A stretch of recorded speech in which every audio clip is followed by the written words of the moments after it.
ഓം കർപ്പണ്യദോഷോപഗതസ്വഭാവകവൃച്ഛാമതാം ധർമ്മസമൂഢചേതക യശ്രയസ്യാ നിശ്ചിതം ബ്രൂഹി തന്മേ ശിഷ്യസ്യേഹം ചാതിമാം താം പ്രപന്നം. ഓം നമോ ഭഗവതേ വാസുദേവായ. നമോ ഭഗവതേ വാസുദേവായ. ഓം ശ്രീകൃഷ്ണായ പരബ്രഹ്മണേ നമഃ. എല്ലാവർക്കും നമസ്കാരം. ഗീതയിലെ 14-ാം അധ്യായം ഗുണത്രയ ഭാഗയോഗമാണ് നമ്മൾ ചിന്തിച്ചുകൊണ്ടിരിക്കുന്നത്.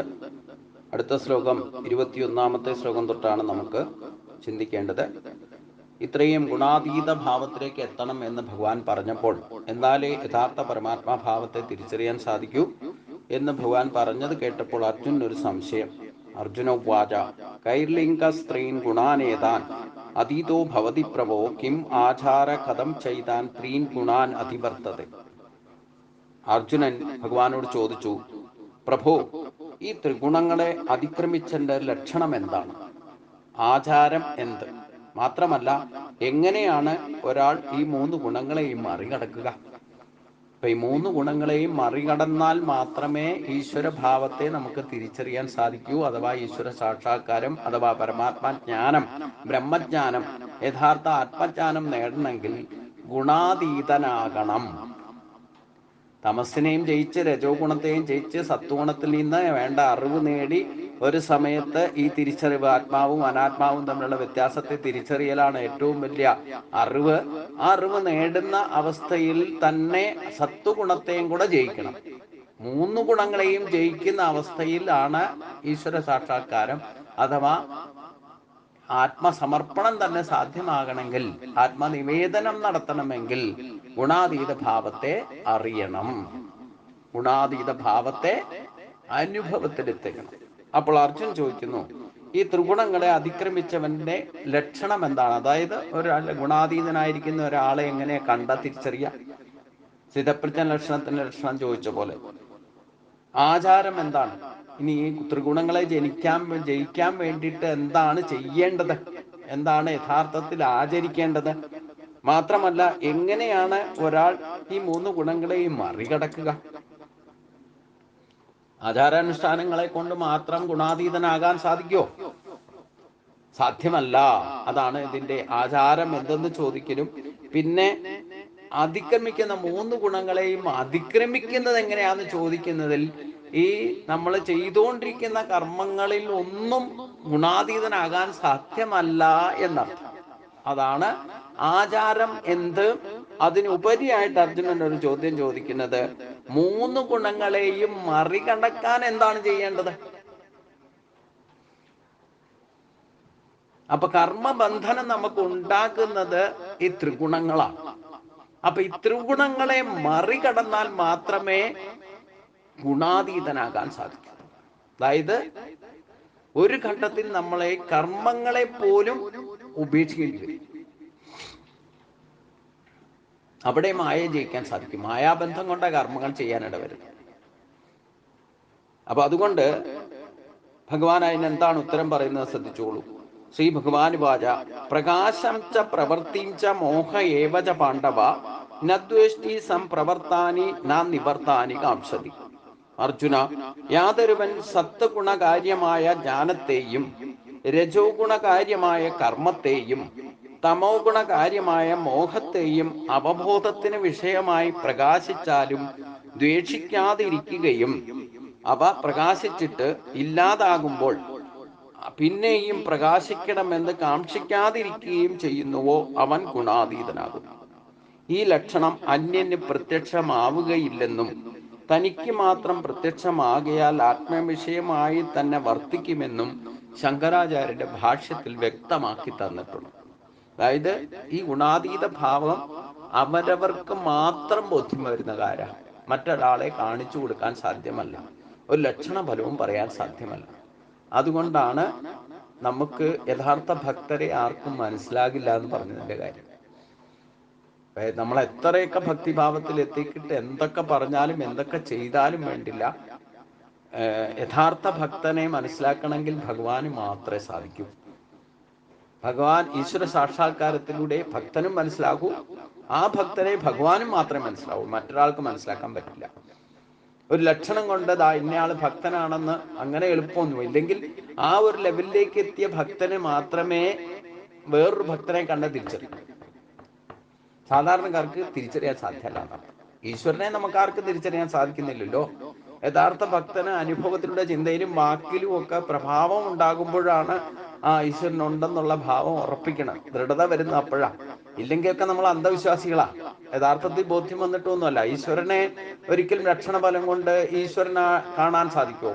ലക്ഷണഫലം കൊണ്ട് ഈശ്വരനാണ് ഇവിടെ ഇരിക്കുന്നത്. ഒരു വിഗ്രഹം വെച്ചാൽ പോലും ഇതിൽ ഈശ്വരനുണ്ട്, ഗുരുവായൂരപ്പൻ ഉണ്ടെന്ന് നമ്മൾ പറഞ്ഞാൽ പോലും, ഭക്തനെ അത് പറയാ, അത് പറഞ്ഞാൽ പോലും ഭക്തി ഇല്ലാത്തവർക്ക് നമുക്ക് ലക്ഷണം കാണിച്ചു കൊടുക്കാൻ സാധിക്കും?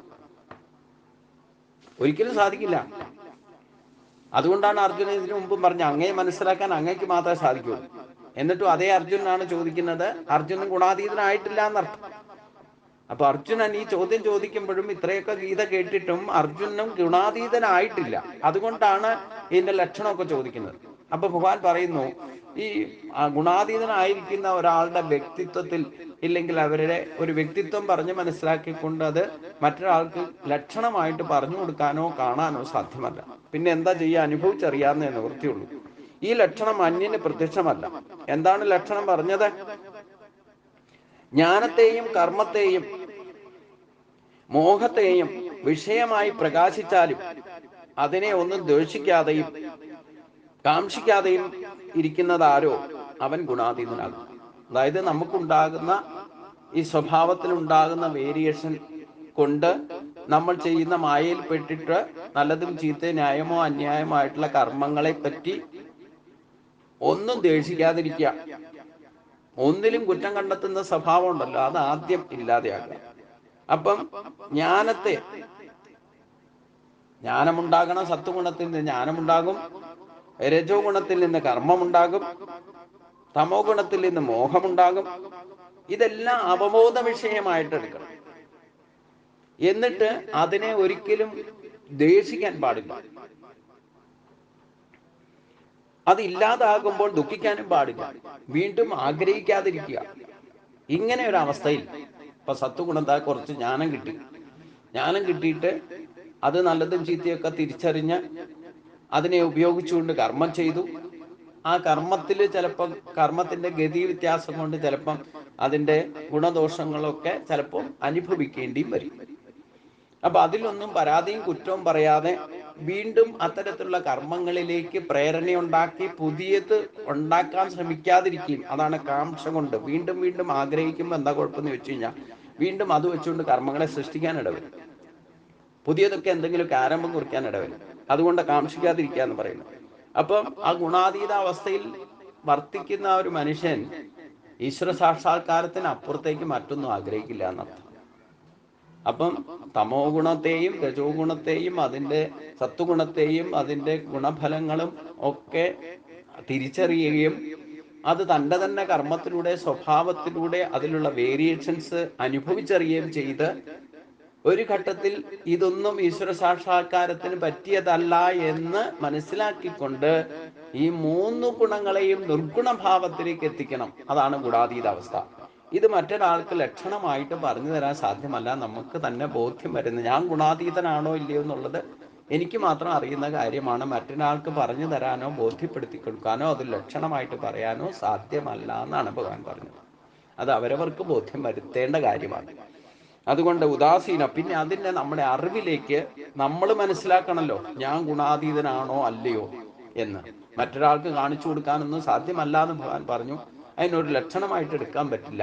പക്ഷേ ഭഗവാൻ ഒരു അനുഗ്രഹം ചെയ്തു. ഈ ഗുണാതീത അവസ്ഥ നമുക്ക് അനുഭവിച്ചറിയുമ്പോൾ നമ്മൾ അതായോ ഇല്ലയോ എന്ന് തിരിച്ചറിയണമല്ലോ. ഞാൻ ഗുണാതീതനാണോ ഇല്ലയോ മറ്റൊരാൾക്ക് പറഞ്ഞു കൊടുക്കാനോ ബോധിപ്പിക്കാനോ അല്ലെങ്കിൽ ബോധ്യപ്പെടുത്തി കൊടുക്കാനോ ഒന്നും ശ്രമിക്കാൻ സാധ്യമല്ല. അത് സാധ്യമല്ല എന്ന് ഭഗവാൻ തന്നെ പറഞ്ഞു. അപ്പൊ അതുകൊണ്ട് നമ്മൾ അതൊന്നും ബോധ്യപ്പെടുത്തി കൊടുക്കാനോ വിശ്വസിപ്പിക്കാനോ ഒന്നും ശ്രമിക്കണ്ട. ഞാൻ ഗുണാതീതനാണെങ്കിൽ എനിക്ക് മാത്രം ബോധ്യം വന്നാൽ മതി. പക്ഷെ നമുക്ക് ബോധ്യം വരണമെങ്കിൽ അത് എന്തൊക്കെയാണെന്നൊന്ന് അറിയണ്ടേ. അതിനു വേണ്ടിയിട്ട് 2-3 ശ്ലോകത്തിലൂടെ ഭഗവാൻ അതേപ്പറ്റി ഒന്ന് വിശദീകരിക്കേണ്ട. ഉദാസീന വദാസീനോ ഗുണയോന വിചാല്യതേ ഗുണാ വർത്തന്ത ഇത്യവ യോ വധിഷ്ഠതി നേങ്കതേ സമദുഃഖ സുഖസ്വസ്ഥാത് സമലോഷ്ടാശ്മകാർജന തുല്യപ്രിയ പ്രിയോധീര തുല്യ നിന്ദാത്മ സംസ്കൃതി മാനാപമാനയോ തുല്യോ തുല്യോ മിത്രാരിപക്ഷയോ സർവാരംഭ പരിത്യാഗി ഗുണാതീത ഉച്ചതേ. ഈ 3 ശ്ലോകത്തിലൂടെ ഗുണാതീതന്റെ അവസ്ഥ ഭഗവാൻ പറയുന്നു. ഇത് നമ്മൾ സ്വയം അനുഭവിച്ചറിഞ്ഞാൽ മതി. മറ്റൊരാളെ വിശ്വസിപ്പിക്കാനോ ബോധിപ്പിക്കാനോ സാധ്യമല്ല എന്ന് ഭഗവാൻ തന്നെ പറഞ്ഞു. അതുകൊണ്ട് അതിനു വേണ്ടിയിട്ട് ആരും ശ്രമിക്കണ്ട. പക്ഷേ നമ്മുടെ അവസ്ഥയിൽ നമ്മൾ തന്നെ മനസ്സിലാക്കണം, ഈ ഒരു അവസ്ഥയിലേക്ക്, ഈ ഒരു ഭാവത്തിലേക്ക് നമ്മൾ എത്തിയോ. അതെന്താണ്? യാതൊരുവൻ ഉദാസീനനെ പോലെ ഇരുന്നു കൊണ്ട് സത്വരജ തമോ ഗുണങ്ങളാൽ ചലിപ്പിക്കപ്പെടുന്നില്ലയോ. അതായത് 3 ഗുണങ്ങളും പ്രകൃതിയുടെ സ്വഭാവമാണ്. അത് പ്രവർത്തിക്കുമ്പോഴൊക്കെ പ്രവർത്തിച്ചോടെ, നമ്മളിലുണ്ടെങ്കിലും പുറത്തുണ്ടെങ്കിലും അതൊക്കെ ഉദാസീനെ പോലെ അതിലൊന്നും വ്യതിചലിക്കാതിരിക്കുക. ഗുണങ്ങൾ അവയുടെ ധർമ്മങ്ങൾ അനുസരിച്ച് പ്രവർത്തിക്കുക മാത്രമാണ് ചെയ്യുന്നത് എന്ന് തിരിച്ചറിയുക. യാതൊരുവൻ സ്വസ്ഥനായിരിക്കുന്നു. അതായത് ഗുണഭേദങ്ങളെപ്പോൾ ഒരു ദിവസത്തിൽ തന്നെ 3 ഭാവം ഉണ്ടെന്നും 3 ഗുണങ്ങളുണ്ടെന്നും ഈ 3 ഗുണങ്ങൾ നമ്മളിലും പ്രവർത്തിക്കുന്നുണ്ട് എന്നൊക്കെ മനസ്സിലാക്കിയിട്ട് അതിൻ്റെ എല്ലാ പരിണിത ഫലങ്ങളും അനുഭവിച്ചറിയണം. സത്വഗുണത്തിൻ്റെയും ജൈവഗുണത്തിൻ്റെയും തമോ ഗുണത്തിൻ്റെയും നമ്മുടെ സ്വഭാവത്തിലൂടെ അനുഭവത്തിലൂടെ മനസ്സിലാക്കി കഴിയുമ്പം ഇത് ഒക്കെ അതിൻ്റെതായ ഗുണങ്ങൾ അതാത് സമയത്ത് നമ്മളിലും പ്രകൃതിയെ പോലെ തന്നെ പ്രവർത്തിതമാക്കുന്ന രീതിയിൽ അനുഭവിച്ചറിയണം. അപ്പോൾ അതാത് സമയത്ത് അതാത് ഗുണങ്ങൾ അതേപോലെ പ്രവർത്തിക്കുന്നു എന്ന് നമ്മൾ സ്വയം തിരിച്ചറിയും. എന്നിട്ട് സ്വസ്ഥനായിരിക്കുക, അതിൻ്റെ ഒന്നും പ്രഭാവത്തിൽ പോയി വീഴാതിരിക്കുക. അങ്ങനെ സുഖദുഃഖങ്ങളിൽ സമാനമായിട്ടും നിഷ്ഠയിലിരിക്കുന്നവനായിട്ടും അങ്ങനെയുള്ളവർക്ക് മൺകട്ട സ്വർണം ഒക്കെ കണ്ടാലും ഒരേപോലെ തോന്നും. ഒന്നിലും കണ്ടിട്ടും കേട്ടിട്ടും ഒന്നും പെട്ടെന്ന് ചാടി പുറപ്പെട്ട ഒന്നും അതിൻ്റെ പിന്നാലെ പരക്കം പായുന്ന സ്വഭാവമൊന്നും ഈ ഗുണാതീതന്മാർക്ക് ഉണ്ടാവില്ല എന്നർത്ഥം. അതായത് നമുക്കിപ്പോൾ മുമ്പിൽ മൺകട്ട കണ്ടാലും സ്വർണം കണ്ടാലും രണ്ടും ഒരേപോലെ തന്നെ തോന്നും. ആ ഒരു അവസ്ഥയിലേക്ക് എപ്പോൾ നമ്മൾ പക്വത വരുന്നു അപ്പോൾ നമ്മൾ ഗുണാതീതനാണെന്ന് മനസ്സിലാക്കാം. പിന്നെ ഇഷ്ടാനിഷ്ടങ്ങൾ സംഭവിക്കുമ്പോൾ അവിടെയൊക്കെ ലാഭനഷ്ടം ഉണ്ടായാലും ഇഷ്ടമുള്ളത് കിട്ടുമ്പോഴും ഇഷ്ടമില്ലാത്തത് കിട്ടുമ്പോഴും സുഖം ഉണ്ടാകുമ്പോഴും ദുഃഖം ഉണ്ടാകുമ്പോഴും ലാഭം ഉണ്ടാകുമ്പോഴും നഷ്ടമുണ്ടാകുമ്പോഴും ചൂടുണ്ടാകുമ്പോഴും തണുപ്പുണ്ടാകുമ്പോഴും ഒക്കെ സമബുദ്ധി പ്രകടമാക്കുക. എന്നാൽ ധീരത ഒരിക്കലും കൈവിടാതിരിക്കുക. ഇതൊക്കെ സഹിക്കാനുള്ള കഴിവുണ്ടാകുക. പിന്നെ ആരെങ്കിലും സ്തുതിച്ചാലും ആരെങ്കിലും നമ്മളെ നിന്ദിച്ചാലും അവിടെയൊക്കെ പ്രസന്നചിത്തനായിരിക്കുക. എല്ലാം സമമായിട്ട് കരുതുക.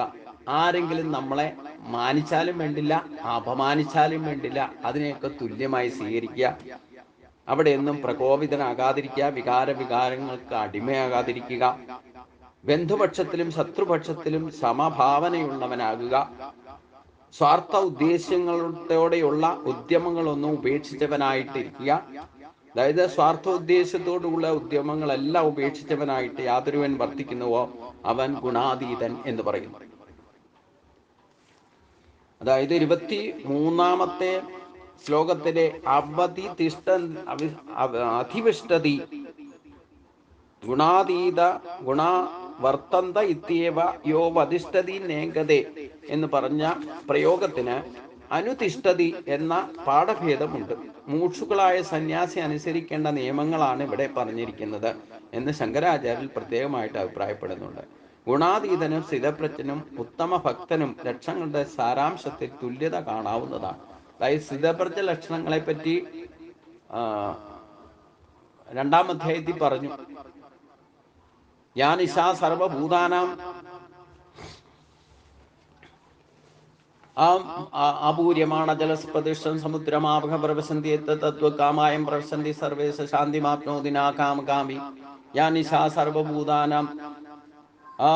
2-3 ശ്ലോകങ്ങളിലൂടെ ലക്ഷണം പറഞ്ഞിട്ടുണ്ട് ഭഗവാൻ സ്ഥിതപ്രജ്ഞന്റെ. അതേ ലക്ഷണം തന്നെയാണ് ഒന്നോടെ ദൃഢത വരുത്തിക്കൊണ്ട് ഇവിടെ പറയുന്നതെന്നർത്ഥം.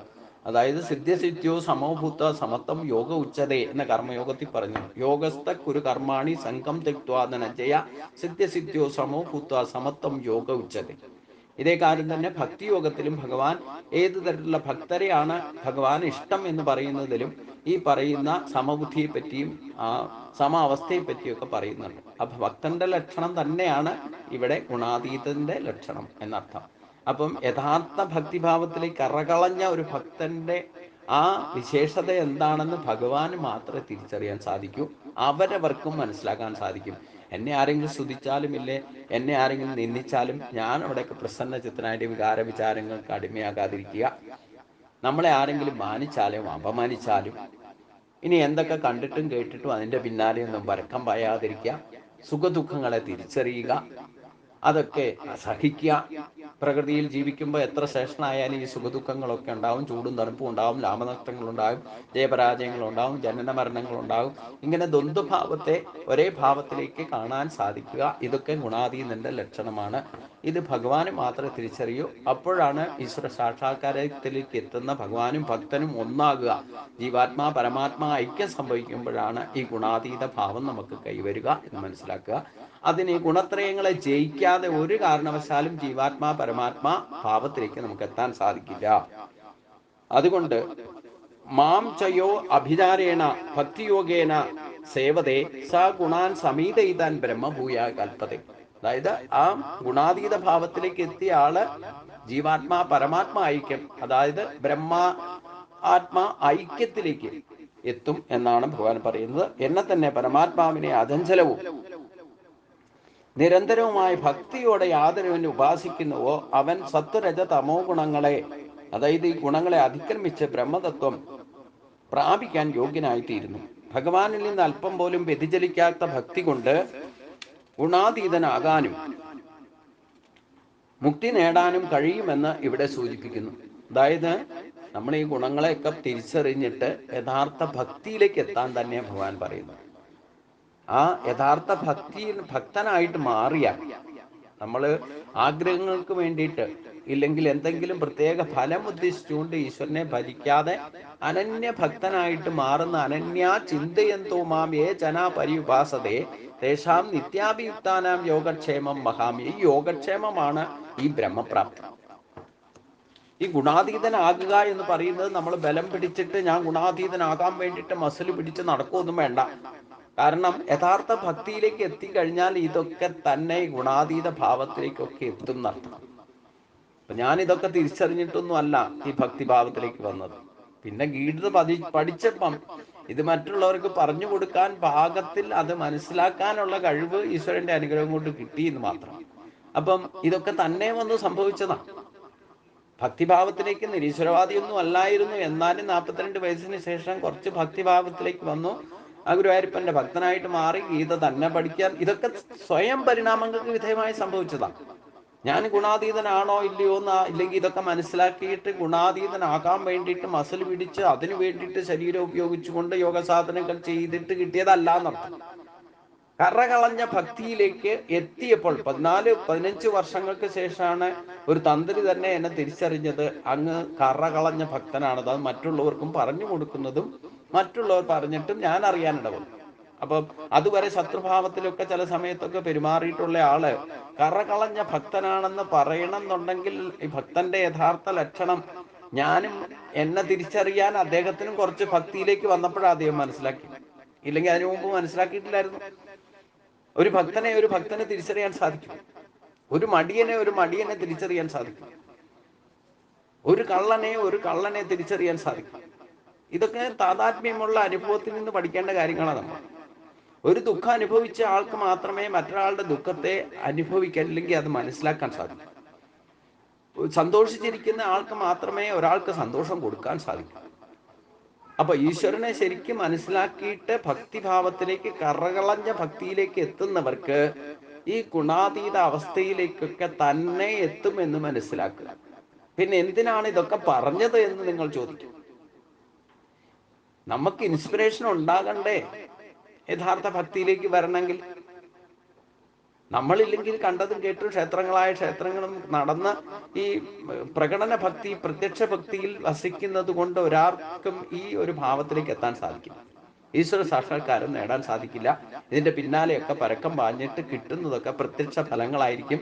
അത് കുറച്ച് കഴിയുമ്പോൾ നഷ്ടപ്പെടും. വീണ്ടും അതിന്റെ പിന്നാലെ പരക്കം പായും. അതായത് ഈ താപത്രയങ്ങളിലും ബന്ധനത്രയങ്ങളിലും സംസാര ബന്ധനത്തിൽപ്പെട്ട് ഉടലാൻ മാത്രമേ സാധാരണ ഭക്തി കൊണ്ട് സാധിക്കൂ. അനന്യഭക്തി, ഏകാന്ത ഭക്തി വരണമെങ്കിൽ ഈ ശാസ്ത്രമൊക്കെ ഭഗവാൻ പറഞ്ഞതൊക്കെ കുറച്ചൊക്കെ കേൾക്കണം. അതേപ്പറ്റി ചിന്തിക്കണം.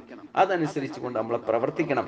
നമ്മുടെ സ്വഭാവത്തിൽ ഓട്ടോമാറ്റിക്കായിട്ട് പരിവർത്തനം വരിക എന്ന് പറഞ്ഞാൽ പല പ്രാവശ്യം കേട്ടാൽ നമ്മൾ അതേപ്പറ്റി ചിന്തിക്കും. അതനുസരിച്ച് കൊണ്ട് നമ്മൾ ജീവിതം നയിക്കാൻ തുടങ്ങുമ്പോഴാണ് നമുക്ക് ചില അനുഭവങ്ങൾ അതിൽ നിന്ന് മനസ്സിലാക്കും. ഈ തത്വങ്ങൾ ദർശനത്തിലേക്ക് അഥവാ അനുഭവത്തിലേക്ക് എത്തുമ്പോഴാണ് ദർശനം എന്ന് പറയുക. അങ്ങനെ പടിപടിയായിട്ടാണ് നമുക്ക് സംസ്കാരം മാറും. പെട്ടെന്നൊന്നും നമ്മുടെ ജന്മവാസനയെ സ്വഭാവത്തെ ഒന്നും മാറ്റാൻ സാധ്യമല്ല. അപ്പം ഇൻസ്പിറേഷൻ ഉണ്ടാകണമെങ്കിൽ, നമുക്ക് യഥാർത്ഥ അനന്യഭക്തിയിലേക്ക് വരണമെങ്കിൽ ഒരു സുപ്രഭാതത്തിൽ ഒന്നും ഒതുക്കുന്നതല്ല ഈ അനന്യഭക്തി. ഘട്ടം ഘട്ടമായിട്ട് ഇതേപ്പറ്റി ആദ്യം ഇതൊന്നും അറിയാതെ ചെയ്യാം. ഫലേച്ഛയോടുകൂടി ഈശ്വരനെ ഭജിക്കുക. ഭഗവാൻ പറഞ്ഞല്ലോ, ചതുർവിധ ഭജന്തേ മാം യേചനാ പരിഭാസതേ. ആദ്യം ദുഃഖം വരുമ്പോൾ ഭഗവാനെ ഭജിക്കാൻ തുടങ്ങുക. പിന്നെ ദുഃഖം മാറുമ്പോൾ ആഗ്രഹങ്ങൾ പറയുക. ആഗ്രഹങ്ങൾ സാധിച്ചു കഴിഞ്ഞാൽ വീണ്ടും വീണ്ടും ചോദിക്കുക. പിന്നെ അത് കഴിഞ്ഞിട്ട് യഥാർത്ഥ ശക്തി എവിടെയാണെന്ന് അന്വേഷിച്ച് നടക്കുക. നാലാമത്തെ ഘട്ടത്തിലാണ് കുറച്ച് ആത്മബോധത്തോടു കൂടി ഭജിക്കാൻ തുടങ്ങുക. അപ്പോഴാണ് ഭഗവാന്റെ ഏറ്റവും പ്രിയപ്പെട്ട ഭക്തനാകുക. അപ്പോഴാണ് ഗുണാതീത ഭാവത്തെ അനുഭവിച്ചറിയുക. അപ്പം ഭക്തിമാർഗം എന്ന് പറയുന്നത് അതിനാണ് 9 പടികൾ പറഞ്ഞത്. കീർത്തനം, ശ്രവണം. ആദ്യത്തെ പടി തന്നെ ശ്രവണമാണ്. ഈ പറയുന്നതൊക്കെ ശ്രദ്ധയോടെ കേൾക്കാൻ സാധിച്ചാൽ തന്നെ പിന്നെ കീർത്തനത്തിലേക്കും സ്മരണത്തിലേക്കും മനനത്തിലേക്കും അർച്ചനത്തിലേക്കും ദാസ്യത്തിലേക്കും പാദസേവനത്തിലേക്കും പിന്നെ നിവേദനത്തിലേക്കും ഒക്കെ എത്തണമെന്നുണ്ടെങ്കിൽ ഒറ്റയടിക്കൊന്നും സാധിക്കില്ല. സ്വിച്ചിട്ട കാര്യം നടക്കില്ല എന്നർത്ഥം. അപ്പൊ അതിന് കുറച്ച് ക്ലേശങ്ങളൊക്കെ ഉണ്ട്. അപ്പൊ അനന്യഭക്തനായാൽ ഈ ബ്രഹ്മ ആത്മ ഐക്യം സംഭവിക്കും, തനിയെ സംഭവിക്കും എന്നാണ് ഭഗവാൻ പറഞ്ഞത്.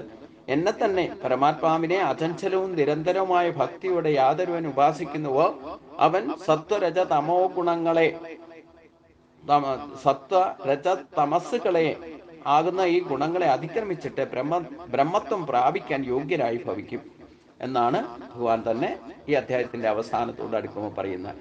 ബ്രഹ്മണോഹി പ്രതിഷ്ഠാഹം അമൃത സഭ്യസ്യ ശാശ്വതസ്യ ധർമ്മസ്യ സുഖ സൈകാന്തികസ്യ. എന്തുകൊണ്ടെന്നാൽ ഞാൻ ബ്രഹ്മത്തിന്റെയും നാശമില്ലാത്ത അമൃതത്വത്തിന്റെയും സനാതനമായ ധർമ്മത്തിന്റെയും പരമാനന്ദത്തിന്റെയും ഇരിപ്പിടമാകുന്നു. അപ്പം ആ ബ്രഹ്മം എന്താണ്? യഥാർത്ഥത്തിൽ ബ്രഹ്മ ഐക്യം സംഭവിച്ചാൽ, ജീവാത്മാ പരമാത്മാ ഐക്യം സംഭവിച്ചാൽ അനുഭവത്തിൽ എന്താണ് ഉണ്ടാകേണ്ടത്?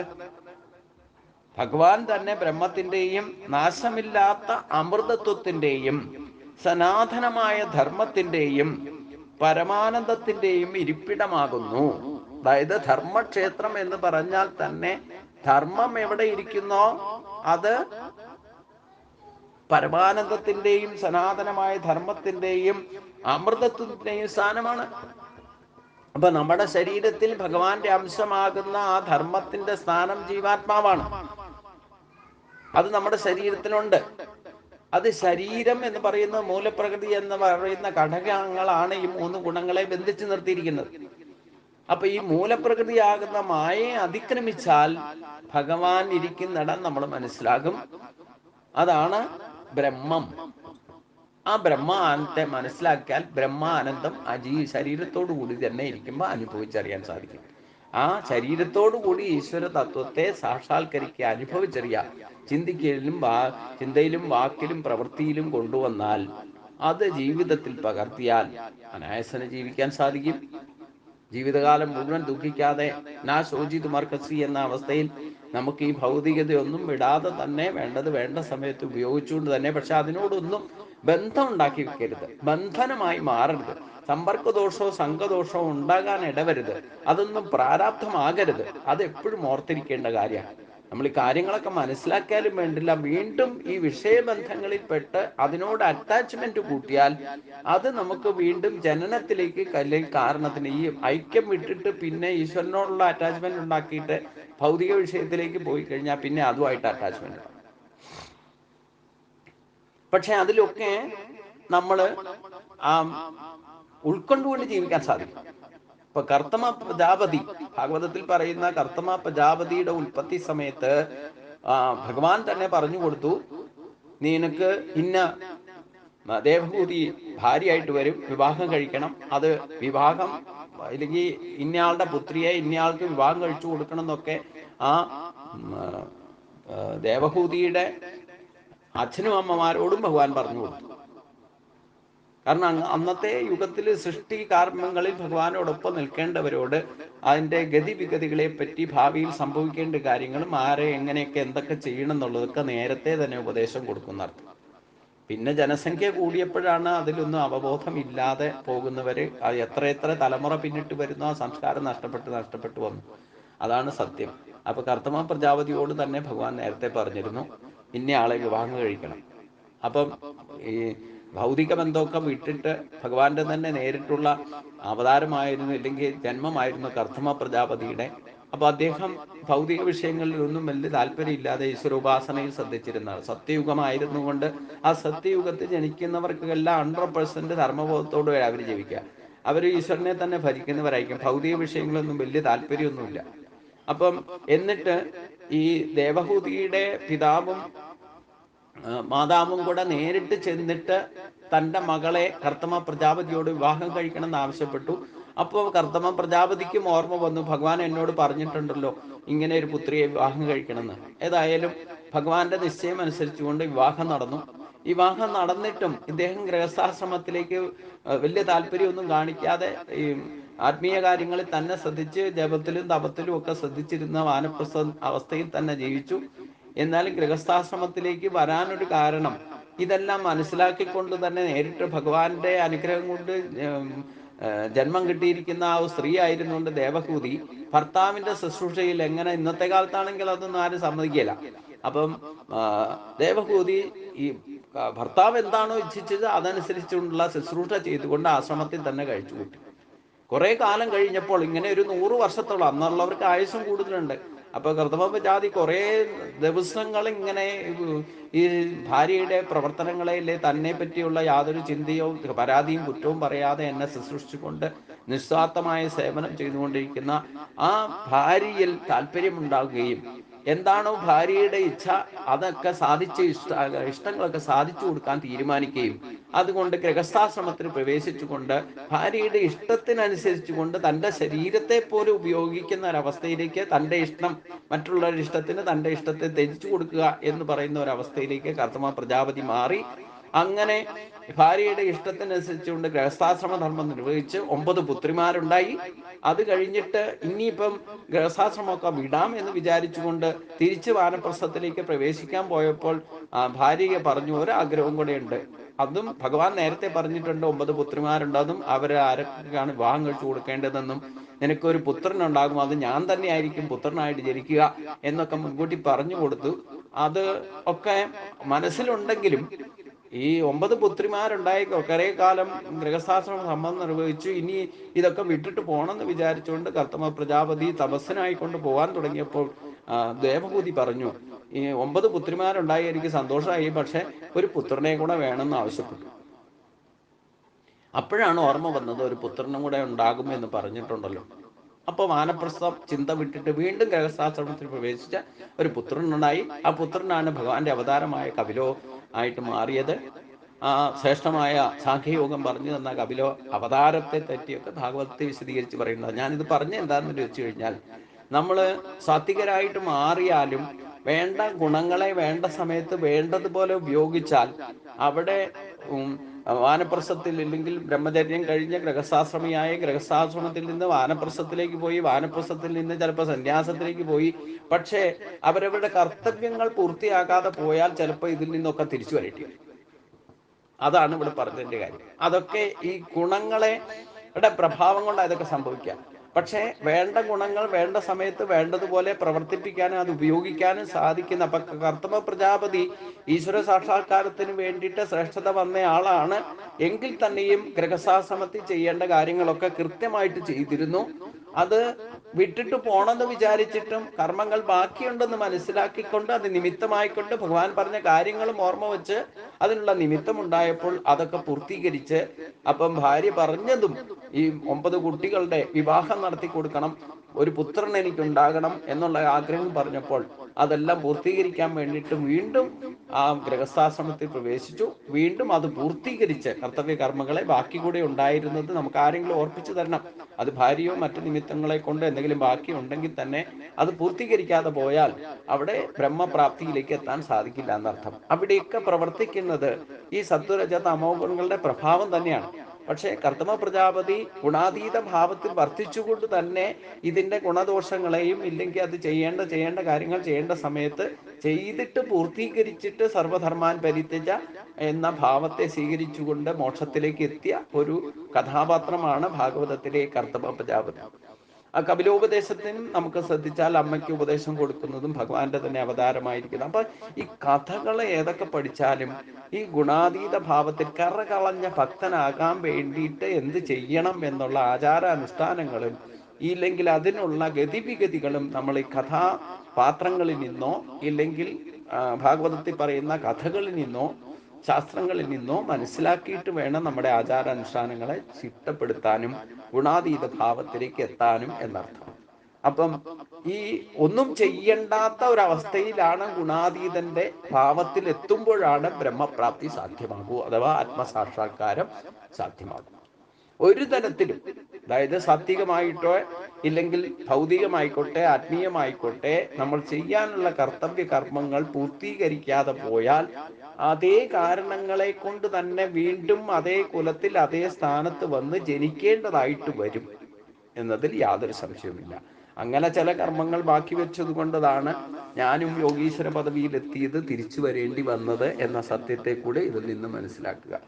അത് ഇതി ശ്രീമദ് ഭഗവത്ഗീതാസു ഉപനിഷത്സു ബ്രഹ്മവിദ്യായാം യോഗശാസ്ത്രേ ശ്രീകൃഷ്ണാർജുന സംവാദേ ഗുണത്രയ വിഭാഗ യോഗോ നാമ ചതുർദശോധ്യായ. അപ്പം ഏത് തരത്തിലുള്ള കർമ്മബന്ധനങ്ങൾ ബാക്കി വെച്ചാലും, ഞാൻ പറയാൻ ബാക്കി വെച്ചത് കൊണ്ട് പറയാൻ വേണ്ടിയിട്ട് വന്നു, നിങ്ങൾ കേൾക്കാൻ ബാക്കി വെച്ചത് കൊണ്ട് കേൾക്കാൻ വേണ്ടിയിട്ട് എന്നോടൊപ്പം നിൽക്കുന്നു എന്ന് മനസ്സിലാക്കുക. അപ്പൊ ഏത് കർമ്മവും ബാക്കി വെച്ചാൽ, എത്ര ഗുണാതീതനായാലും ആ കർത്തവ്യ കർമ്മങ്ങൾ പൂർത്തീകരിക്കാതെ പോയാൽ തിരിച്ചു വരേണ്ടി വരും. ശാശ്വതമായ ആ പരമപദത്തിലേക്ക് എത്തണമെങ്കിൽ ഒരു തരത്തിലുള്ള കർമ്മങ്ങളും ബാക്കിയില്ലാത്ത അവസ്ഥയില്ല. അത് ഭക്തിമാർഗത്തിലായിക്കോട്ടെ ഭൗതിക മാർഗത്തിലായിക്കോട്ടെ, ഏതെങ്കിലും കർമ്മം ബാക്കി വെച്ചാൽ അത് തിരിച്ചു വന്ന് പൂർത്തിയാക്കേണ്ടി വരും എന്നും കൂടി ഇതിൽ നിന്ന് മനസ്സിലാക്കണം. അപ്പൊ ബ്രഹ്മപ്രാപ്തി എന്ന് പറഞ്ഞാൽ ഗുണാതീത അവസ്ഥയിൽ എത്തിയാലും ആ ബാലൻസിങ് വിടാതെ നിലനിർത്തണം. അവിടെയാണ് നമുക്ക് കർമ്മത്തിൽ പൂർത്തീകരിച്ച് ഈശ്വര സാക്ഷാത്കാരത്തിലേക്ക് എത്താൻ സാധിക്കൂ. ആ ഗുണങ്ങളെ മനസ്സിലാക്കുക, നമ്മുടെ സ്വഭാവത്തെ മനസ്സിലാക്കുക, ഇത് മനസ്സിലാക്കിക്കൊണ്ട് അതിനെ വേണ്ട വിധത്തിൽ വേണ്ട സമയത്ത് ഉപയോഗിക്കാൻ പഠിക്കുക എന്നുള്ളതാണ് ഈ ഗുണത്രയ വിഭാഗ യോഗത്തിൽ നിന്ന് നമ്മൾ മനസ്സിലാക്കേണ്ടത്.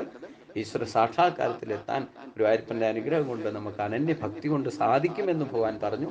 ആ അനന്യഭക്തി നമുക്കുണ്ടാകുക എന്നുള്ളതാണ് ആദ്യത്തെ ലക്ഷ്യം. അത് ഗുരുവായൂരപ്പന്റെ അനുഗ്രഹം കൊണ്ടേ ഉണ്ടാകൂ. അതിനു വേണ്ടിയിട്ട് ഗുരുവായൂരപ്പനെ തന്നെ ശരണം പ്രാപിക്കുക എന്ന് പ്രാർത്ഥിച്ചുകൊണ്ട് നമുക്ക് ഈ അധ്യായം തന്നെ സമർപ്പിക്കാം. ഇത് സർവത്ര ഗോവിന്ദ നാമ സങ്കീർത്തനം. ഗോവിന്ദ ഹരി ഗോവിന്ദ.